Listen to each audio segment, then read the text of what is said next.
Monsieur le Président, Mesdames et Messieurs les ministres, chers collègues, ma question s'adresse à Monsieur le ministre de l'Éducation nationale. Vous aviez pris vos précautions, Monsieur le ministre. Vous souhaitiez, et je vous cite, que la rentrée soit aussi normale que possible. Vous aviez raison, parce qu'elle s'est mal passée, partout.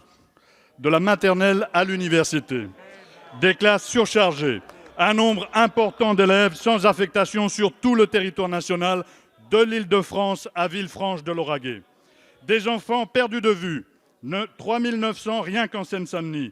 Des étudiants en mal de Parcoursup, abandonnés à leur sort, et à qui Madame Frédérique Vidal, ministre de la Recherche, propose seulement qu'ils se responsabilisent. Enfin, une insuffisance criante d'enseignants à tous les échelons de l'enseignement public.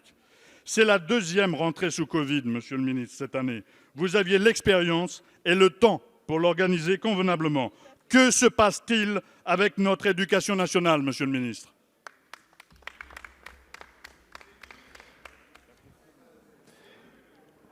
Ah oui, si vous voulez bien répondre. La parole est à Monsieur Jean-Michel Blanquer, ministre de l'Éducation nationale et de la jeunesse.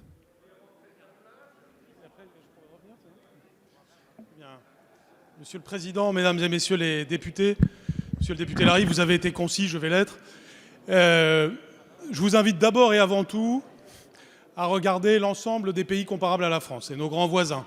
Et vous pouvez poser la même question la semaine prochaine. Regardez et parlons-en.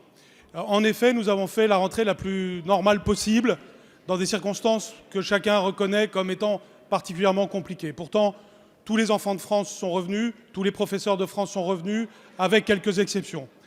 Ceux qui ne sont pas revenus, c'est en tout cas pas grâce à vous, puisque si je me réfère à ce que disait votre leader, M. Mélenchon, au mois de mai, il disait « si c'était mon enfant, je ne l'enverrais pas à l'école ». En faisant cela, il ne rendait pas service ni à l'école, ni aux enfants les plus défavorisés de France. Et c'est ça le problème avec vous, c'est que vous avez des discours sociaux, mais des paroles qui en réalité sont antisociales. Alors, la rentrée a été le plus normale possible, oui, je le confirme, et comme visiblement vous voulez garder du temps, j'en garde aussi. Monsieur Larrive, vous avez à nouveau la parole. Je remarque que j'ai voulu être plutôt apaisant. Vous ne l'êtes pas, Monsieur le ministre, tant pis pour vous. J'entends vos arguments quand même, mais comprenez notre inquiétude, Monsieur le ministre. Les enfants qui rentrent à l'école aujourd'hui sont nos bacheliers de 2031. Ils sont notre avenir, l'avenir de notre pays.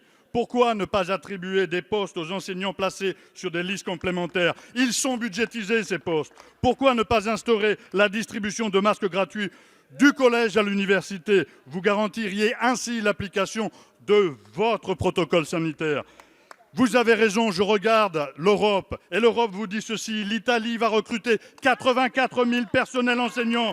Et je dis bien enseignants, rien qu'à Madrid, ils seront 11 000 à venir renforcer les écoles.